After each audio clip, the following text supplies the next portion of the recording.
Assalamualaikum warahmatullahi wabarakatuh. Hello everyone, welcome back to my YouTube channel, Nabila Febriati dari kelas 11 SMA IPS. Di kesempatan kali ini saya akan membahas tugas geografi, yakni usaha pemerataan wilayah Madura. Saya di sini memilih Kabupaten Bangkalan dari 4 banyaknya kabupaten yang ada di Madura. Sedikit kilasan tentang profil Kabupaten Bangkalan. Kabupaten Bangkalan merupakan sebuah kabupaten yang berada di ujung barat Pulau Madura. Kabupaten Bangkalan merupakan pintu gerbang menuju Pulau Madura. Berbatasan langsung dengan Selat Madura, menjadikan Kabupaten Bangkalan sebagai salah satu lokasi untuk menyaksikan keindahan Jembatan Suramadu. Selain itu, ada sejumlah wisata di Bangkalan yang menarik untuk dikunjungi. Kabupaten Bangkalan adalah sebuah wilayah kabupaten yang terletak di Pulau Madura, Provinsi Jawa Timur, Indonesia. Ibu kotanya adalah Kecamatan Bangkalan. Kabupaten ini terletak di ujung paling barat Pulau Madura, berbatasan dengan Laut Jawa di utara, Kabupaten Sampang di timur, serta Selat Madura di selatan dan barat. Populasi di Kabupaten Bangkalan yakni 1,47 juta pada tahun 2023. Provinsi Jawa Timur, universitas yang terdapat di Kabupaten Bangkalan yakni Universitas Trunojoyo Bangkalan, fauna resmi Itik Dabu, dan flora resmi Salak Bangkalan. Ketinggian 23 meter, kode area telepon +62. IPM, Indeks Pembangunan Manusia di Bangkalan. Perbandingan indeks pembangunan IPM antara Kabupaten Bangkalan dan Kabupaten Pamekasan. Kalau di IPM Kabupaten Bangkalan, yakni pada tahun 2023, IPM Kabupaten Bangkalan sebesar 66,82, meningkat 1,7% dibandingkan tahun sebelumnya. Dalam 4 tahun terakhir, dari 2020 ke 2023, IPM Bangkalan meningkat sebesar 0,84% per tahun. Setelah itu, IPM Kabupaten Pamekasan. Pada tahun 2024, IPM Kabupaten Pamekasan mengalami peningkatan di berbagai dimensi. Dimensi umur panjang dan hidup sehat menuju harapan hidup bayi yang lahir di Pamekasan pada 2024 sebesar 73,66 tahun.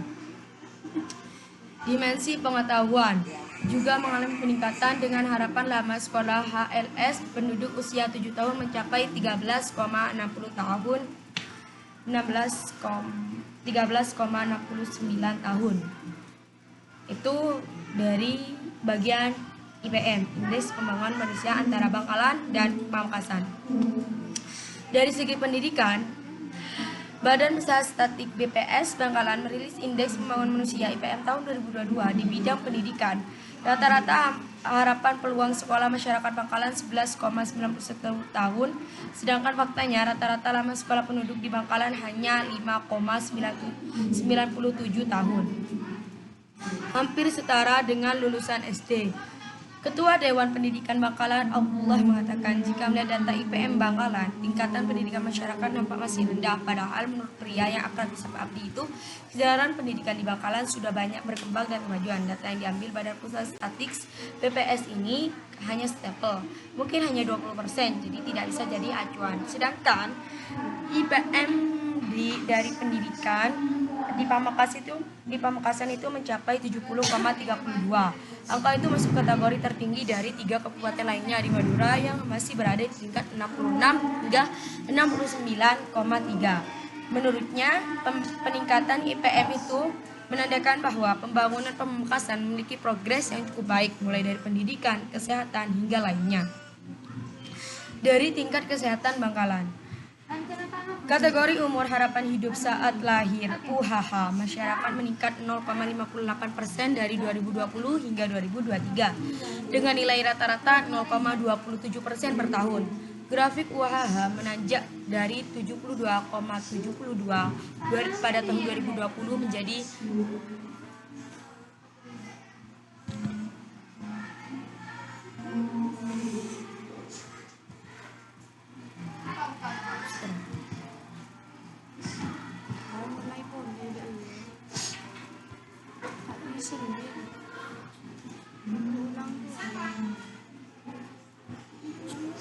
Jadi gini, indikator yang paling banyak mengalami atau kesehatannya itu adalah pada 73,28 pada tahun 2022 menjadi 73,51 pada tahun 2023. Sementara terendah di indeks pendidikan yakni harapan lama sekolah HLS pada tahun 2023 tercapai 13,67 dan 13,68 pada tahun 2023, artinya hanya naik 0,1%.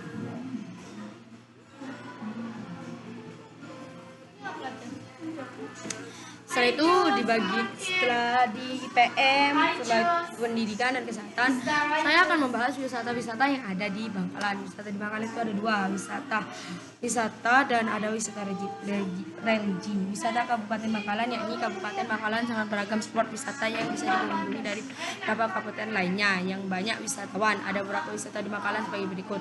Bukit Cuti merupakan lahan bekas tambak kapur yang disulap menjadi objek wisata. Daya tarik kawasan bukit seluas 800 hektar ini adalah kolam buatan serta kawatan di Bukit Kapur. Lokasi berada di Jakan, Socah, Kabupaten Bangkalan dari Jembatan Suramadu sisi Pulau Madura. Jaraknya sekitar 12 km atau 30 menit berkendara. Wisatawan bisa menyewa rakit seharga 5.000 untuk mengelilingi kolam bekas tambang sedalam 70 cm tersebut. Sebagai berikut contohnya.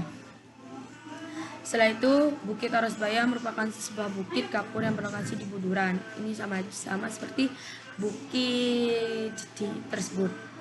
Dan untuk wisata religinya, selain memiliki wisata yang bisa kita kunjungi di Bangkalan, Kabupaten Bangkalan juga memiliki wisata religi yang tak kalah menarik dari beberapa kabupaten yang terdapat di Madura. Bangkalan sangat menarik di bagian wisata religi ini karena memiliki struktur yang elegan dan terlihat mewah. Jadi kalian bisa lihat dari foto yang sudah saya cantumkan. Ada beberapa wisata religi di Bangkalan, Madura, yakni salah satunya makam Syekh Khalil berlokasi di Desa Martasa, Kecamatan Bangkalan, berjarak sekitar 2 km dari pusat kota Bangkalan, bersebelahan dengan Pantai 9, dikelola oleh keturunan Syekh Khalil dan masyarakat sekitar. Terdapat makam ayah Syekh Khalil, anggota Platon dan Waliullah. Terdapat sumur tua yang dipercaya dapat mendatangkan rezeki besar. Terdapat masjid Syekh Khalil, Yohana Muhammad Khalil, buka 24 jam untuk umum. Setelah itu ada makam Sultan Abdul Qadirun, berlokasi di Jalan Sultan Abdul Qadirun Bangkalan, berada di jantung kota Bangkalan, berhadapan dengan kompleks alun-alun kota Bangkalan dan kompleks Taman Bunga Makam Air. Setelah itu ada makam air Mata Ratu Ibu berlokasi di Kecamatan Arosbaya. Selain itu juga ada wisata religi lainnya di Bangkalan seperti Pujuk Sarah, makam Syahid Hussein. Setelah itu kesimpulan dan cara mengatasi masalah-masalah IPM yang ada di Bangkalan. Cara mengatasi indeks permasalahan manusia di bagian Kabupaten Bangkalan ini, kita harus merubah indeks kita. Bahwasanya pendidikan itu penting. Kita harus membagi 5% pendidikan umum dan 50% pendidikan agama agar imbang antara keduanya. Selain itu pula kita harus tetap menjaga kesehatan kita maupun sekitarnya agar tidak banyak tersebar penyakit, dan itu semua akan bisa berubah jika kita memiliki keinginan satu sama lain. Jadi semua akan berubah, akan seimbang jika dari masyarakatnya sendiri. Jadi kita harus sama-sama membangun wilayah yang indah dan bagus. Cukup sekian penjelasan dari saya. Bila ada kesalahan saya mohon maaf, dan sampai jumpa di tugas video selanjutnya. Assalamualaikum warahmatullahi wabarakatuh.